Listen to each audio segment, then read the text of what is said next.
Hi there. This is going to be about Africa. But before I start, I am in a beautiful spot in Jerusalem.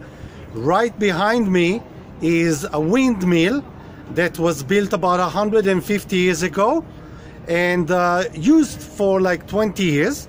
But what makes it so unique that next to it, right behind me, I hope you can see, there is the first neighborhood built outside the walls of Jerusalem. So the walls of Jerusalem is right over there. I hope you can see it. They were built about 450 years ago. They are not the oldest. The oldest are like 4,000 years ago. Those were built by the Ottomans.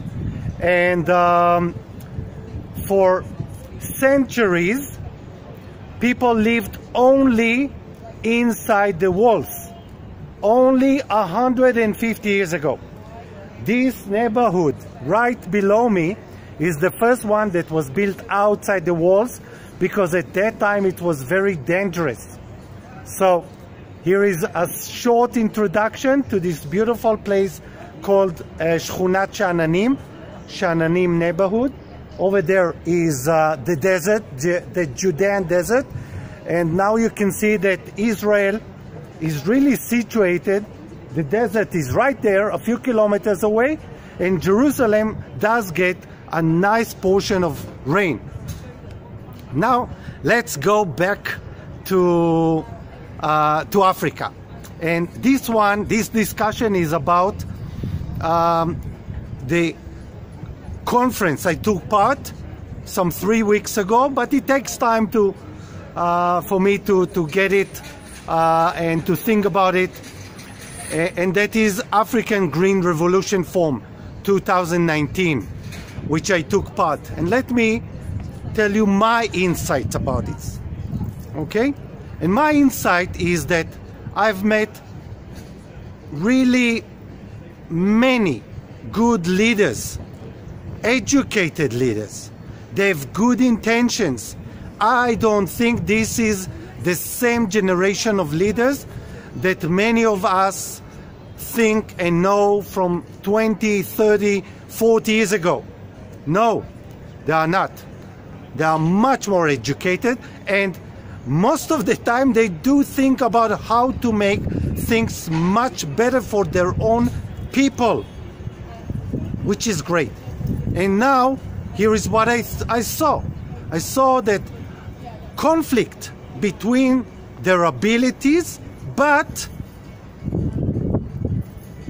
the technology for Africa, that is good for Africa, is still only partially there. This is one. Second, there is a huge miss of models that are good for Africa, suitable for Africa. Most of them simply not there. So this is missing part. And so what we see is that although they want so much things to be so they are ready to push it, they are ready to invest, but things are missing. And therefore I say to you, leaders, don't invest in agriculture unless you know what you're going to get out of it. Don't invest just because you have money. Don't. It is worse than not investing, or investing in something that is worthless, because by investing in something that is worthless, by the way, over there is the Dormition monastery where Maria fell and died. I just heard the bells, so I had to share it with you.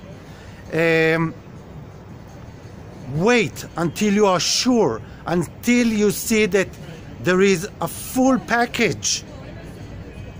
Don't take less than a full package. You are just wasting more good money and more valuable time. And you are spending the credit that the farmers and the public and the international community gives you. So this is my insight. There is a great will, a great ability, but things are still missing.